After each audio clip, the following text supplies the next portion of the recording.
இன்ஸ்டாவில் பல ஆண்களுடன் மனைவி தொடர்பில் இருப்பதை அறிந்து ஆத்திரமடைந்த கணவர் வெளிநாட்டில் இருந்து கிளம்பி வந்து அரங்கேற்றி இருக்கும் கொடூர சம்பவம் தூத்துக்குடியில் பரபரப்பை ஏற்படுத்தியுள்ளது. பார்க்கலாம் விரிவாக.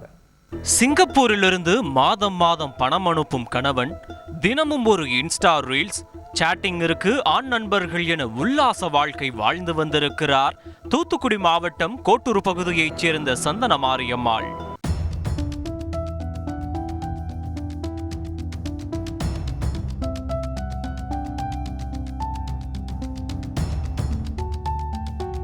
சந்தன மாரியம்மாளுக்கு கடந்த 2017ஆம் ஆண்டு பாலமுருகன் என்பவருடன் திருமணமாகி மகன் ஒருவர் உள்ள நிலையில் பாலமுருகன் சிங்கப்பூரில் எலக்ட்ரீஷியனாக பணிபுரிந்து வந்திருக்கிறார். திருமணமான தொடக்கத்தில் கணவருடனே சிங்கப்பூரில் வசித்து வந்த சந்தன மாரியம்மாள் சில ஆண்டுகளுக்கு முன்பு சொந்த பந்தங்களை பார்ப்பதற்காக கணவருடன் சொந்த ஊர் திரும்பிய நிலையில் பின்னர் அங்கேயே செட்டில் ஆகி கணவரை மட்டும் சிங்கப்பூர் அனுப்பி வைத்ததாக கூறப்படுகிறது. இந்நிலையில் சந்தன மாரியம்மாள் அடிக்கடி தன் புகைப்படத்தை இணையத்தில் பதிவிடுவதும் தொடர்ந்து ரீல்ஸ் எடுத்து இன்ஸ்டாவில் போஸ்ட் செய்வதையும் பார்த்து விரக்திக்குள்ளான பாலமுருகன் ஒரு கட்டத்தில் தன் மனைவி இன்ஸ்டா மூலம் பல ஆண்களுடன் தொடர்பில் இருப்பதை அறிந்து ஆத்திரமடைந்திருக்கிறார்.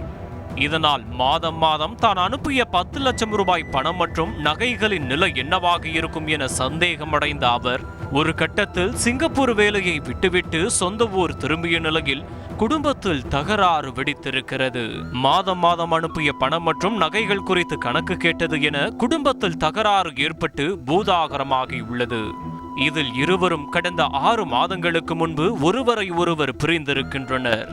இதனிடையே கணவனை ஏமாற்றியது போலவே தன் தாய் மாமனான காளிமுத்துவிடமும் நகைகளை வாங்கி சந்தன மாரியம்மாள் மோசடி செய்தது தெரிய வந்துள்ளது. இதனால் காளிமுத்துவிற்கும் சந்தன மாரியம்மாளுக்கும் தகராறு ஏற்பட்டதும் இதில் சந்தன மாரியம்மாளின் தம்பி காளிமுத்துவை அரிவாளால் வெட்டியதும் தெரியவர மனைவியின் தாய் மாமாவை வைத்தே அவரை பழிவாங்க பாலமுருகன் சதி திட்டம் தீட்டியிருக்கிறார்.